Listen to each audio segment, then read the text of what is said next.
자, 지금까지 우리는 생각보다 정말 많은 개념들을 배우고 그 개념들을 바탕으로 구축까지 해봤습니다. 이 구축한 거를 AWS 아키텍처 그림으로 표현을 해볼 거예요.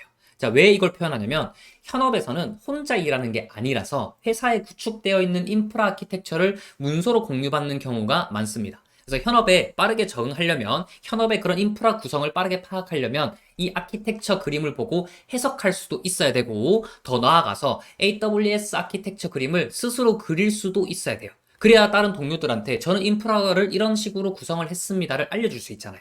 그래서 여러분들도 이 AWS 아키텍처 그림을 보시고 내가 그릴 수도 있어야 되고 해석할 수도 있어야 되는구나 라는 점에 포커싱을 맞춰서 이 그림을 보시기 바랍니다. 자, 그림 한번 살펴볼게요. 여기 보시면은 자, 우리가 제일 처음에 생성했던 이 VPC가 있습니다. VPC가 있고 VPC 안에 우리가 가용 영역, 제가 디테일하게 설명 안 했는데 가용 영역을 EA라는 걸로 설정을 한다고 했어요. 그래서 이 가용 영역 범위 안에 우리는 서브넷을 두 개 만들었습니다. 어떤 서브넷? 퍼블릭 서브넷이랑 프라이빗 서브넷 이 두 가지를 만들었고요. 근데 퍼블릭 서브넷은 외부 인터넷과 통신을 하려면 장치가 두 개 필요하다고 했어요. 어떤 장치? 첫 번째로 출입구 역할을 하는 인터넷 게이트웨이 역할.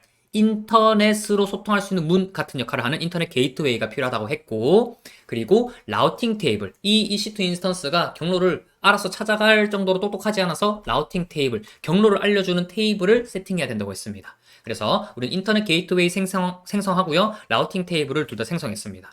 그리고 이 인터넷 게이트웨이는 VPC에 연결을 했고, 라우팅 테이블은 이 서브넷, 퍼블릭 서브넷 자체에 연결을 했습니다. 그래서 그걸 그림으로 표현한 거예요.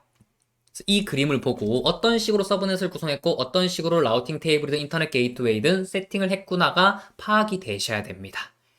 그래서 이 그림을 보고 해석하는 연습을 해보시고 이 그림을 가린 다음에 이 그림을 그려보는 연습을 한번 해보시기 바랍니다. 이 그림을 그릴 때 draw.io라는 플랫폼이 있거든요. 이 플랫폼을 활용하시면 이런 식으로 아키텍처를 그리기가 훨씬 수월하실 겁니다. 그래서 이것도 한번 활용해 보시고요. 자, 지금까지 VPC의 퍼블릭 서브넷을 생성해서 EC2 인스턴스를 배포를 했습니다. 근데 실제 서비스를 구축하다 보면 이 EC2 인스턴스 이외에도 다양한 AWS 리소스들을 활용해서 구축을 해야 되는 경우가 많아요. 그런데 그 AWS 리소스들 중에서 RDS, 이 데이터베이스와 같이 외부에서 마음대로 접근하지 않게 막아야 하는 보안적으로 중요한 AWS 리소스들도 많단 말이에요.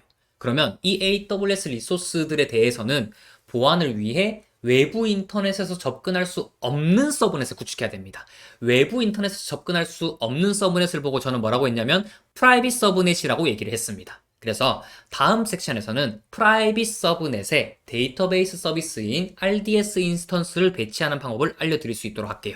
자, 우리가 이전에 했던 실습은 퍼블릭 서브넷에 EC2 인스턴스를 배치를 했습니다. 퍼블릭 서브넷이기 때문에 외부 인터넷에서 자유롭게 접근을 할 수 있는 상태인 거예요. 그런데 보안이 좀 더 중요한 RDS 인스턴스를 프라이빗 서브넷에 배치해서 외부에서 자유롭게 접근하지 못하게 막을 겁니다. 그거를 다음 강의에서 진행해 보도록 하겠습니다.